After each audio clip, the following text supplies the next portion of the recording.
آپ کے علم میں آیا ہوگا الطاف حسین قریشی صاحب پاکستانی صحافت کا ایک درخشاں اور مایہ ناز نام، پوری زندگی انہوں نے اسی میں گزاری. ان کی وفات کی اطلاع موصول ہوئی ہے. آپ ان سے واقف بھی تھے تو ان کے بارے میں اگر کوئی اظہار کر سکیں. آپ صاحب ہمارے بزرگوں میں سے تھے. کافی عرصے سے سن رہے تھے کہ وہ بیمار ہیں. اپنے پروردگار کی بارگاہ میں حاضر ہو گئے. انا للہ و انا الیہ راجعون.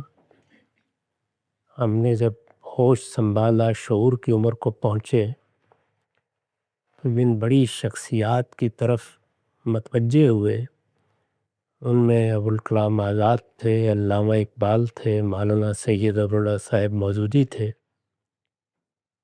مولانا سید ابواللہ صاحب مودودی اس وقت بقید حیات تھے.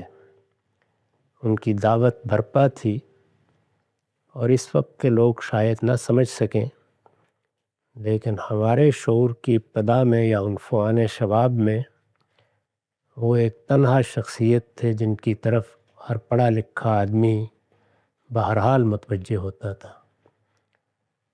ان کی پیش کردہ دعوت، جس طرح انہوں نے دین کو سمجھا، جیسے اس کی شرح و وضاحت کی، وہ لوگوں کے لیے بہت کچھ اطمینان کا باعث بنتی تھی. اس دعوت کو چونکہ انہوں نے برپا کر دیا تھا اور زندگی کے تمام دائروں میں اس کو پھیلانے کی سعی کی، اس میں خاص طور پر صحافت کا کردار بھی غیر معمولی ہوا.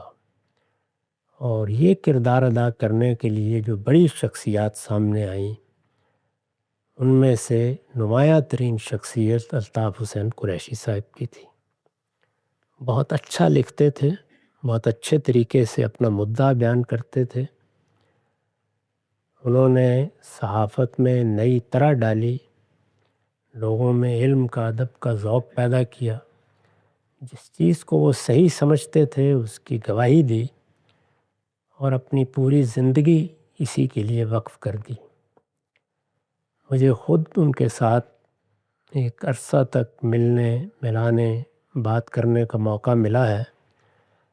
میں نے ان کو شرافت، تہذیب اور حسن اخلاق کا بہترین نمونہ پایا. جس زمانے میں نے یہ چاہا کہ کچھ اہم موضوعات پر ذرا تحقیقی نوعیت کے لیکچر دوں، تو انہوں نے مجھے خاص طور پر یہ کہا کہ ہمارا ادارہ اس کے لیے حاضر ہے. میں اس وقت ماڈل ٹاؤن میں رہتا تھا، ان کا ادارہ پائنا اس کے قریب ہی تھا. چنانچہ 80 اور 90 کی دہائی میں نے کئی برس تک وہاں وہ لیکچر دیے ہیں. وہ اب بھی سنے جا سکتے ہیں. یا ائمہ اربعہ پر جو لیکچر دیے گئے وہ انہی کے ادارے میں دیے گئے تھے، اور اس میں بارہا وہ خود بھی سننے کے لیے تشریف لے آتے تھے. ان کے اس ادارے میں بعض مجالس بھی ہوئیں جس میں دوسرے اہل علم کے ساتھ تبادلہ خیالات کے موقع ملے، اور اس طرح کے موقع وہ پیدا کرتے رہتے تھے. تو اس لحاظ سے ایک ذاتی تعلق بھی ہے، اور ذاتی تعلق ہو تو وہ صدمے کا باعث بنتا ہے.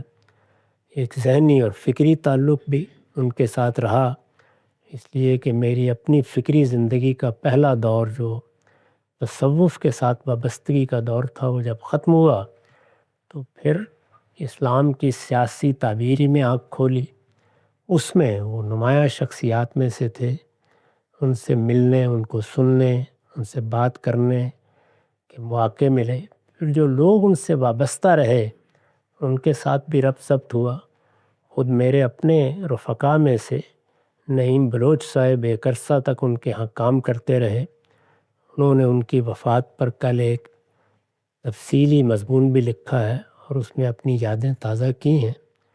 ہم سب ان کے لیے دعا گو ہیں. اللہ تعالیٰ ان کی مغفرت فرمائے.